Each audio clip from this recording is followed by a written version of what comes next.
Hello मित्रों, मैं हूँ सुमित नागरकोटी और आज मैं आपको एक हॉन्टेड आइलैंड की रहस्यमयी और खौफनाक स्टोरी सुनाने जा रहा हूँ।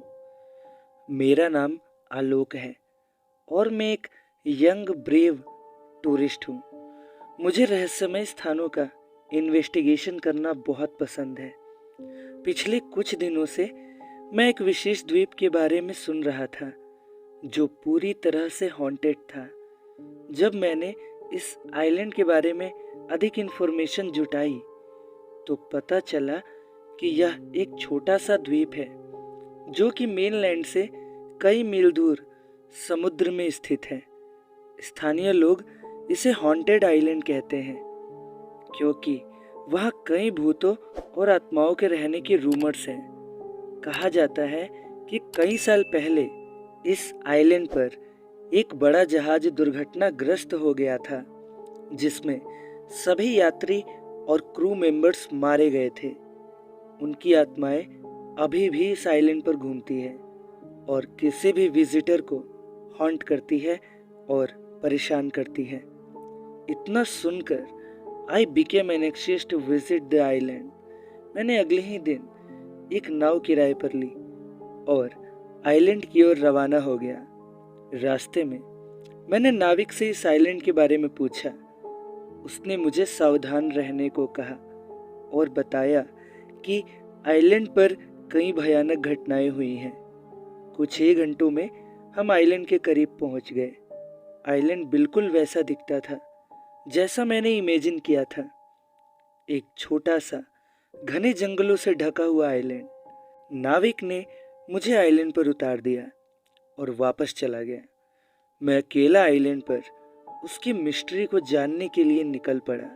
शुरुआत में तो सब कुछ सामान्य सा लग रहा था, लेकिन जैसे ही मैं आगे बढ़ा आइलैंड का वातावरण और भयावह होता गया। हवा में एक अजीब सी विस्पर्स सुनाई दे रही थी। पेड़ों की शाखाएं अपने आप हिल रही थी। अचानक मेरे कानों में किसी महिला की चीख सुनाई दी। मैंने आसपास देखा लेकिन कोई नहीं था। फिर कुछ दूरी पर एक आदमी की आवाज सुनाई दी, बचाओ बचाओ। यह आवाजें काफी डरावनी थी। थोड़ी दूर चलने पर मुझे जंगल में कुछ लोग इशारे करते नजर आए। वे मुझे अपनी तरफ बुला रहे थे। मैंने सोचा शायद ये आइलैंड के निवासी हैं, इसीलिए मैं उनके पास गया।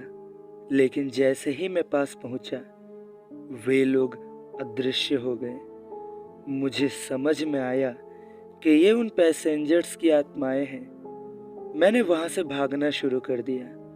मैं जितनी तेजी से भाग सकता था भागता रहा।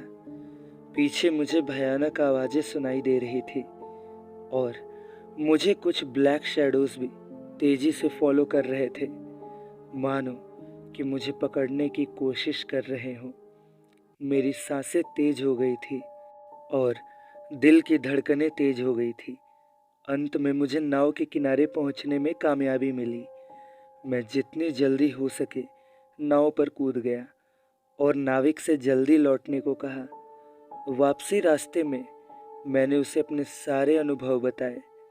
नाविक बोला, मैंने आपको पहले ही चेतावनी दी थी, वो आइलैंड सच में हॉन्टेड है। आपको वहां नहीं जाना चाहिए था। आज भी जब मैं उस दिन के बारे में सोचता हूँ तो मुझे डर लगता है। मैंने अपनी जिंदगी का सबसे डरावना अनुभव उस हॉन्टेड आइलैंड पर किया। मैं दोबारा कभी वहां नहीं जाऊंगा।